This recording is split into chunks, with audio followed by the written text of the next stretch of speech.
अब बात करें कि यौम आज़ादी करीब आते ही कराची में जश्न आज़ादी की तैयारियां तेज हो गई हैं।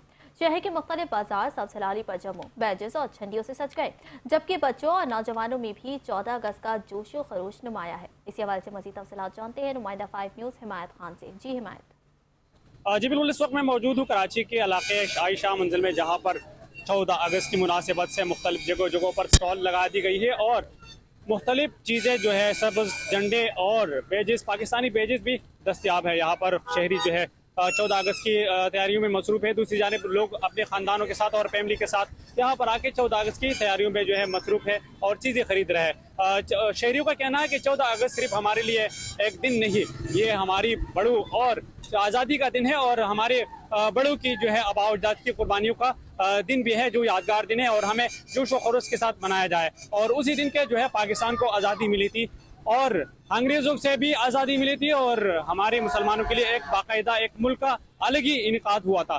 ये दिन हमारे लिए खुशी का दिन है और शहरों का कहना है कि 14 अगस्त हर पाकिस्तानी को जोश व खरोश से मनाना चाहिए। जी।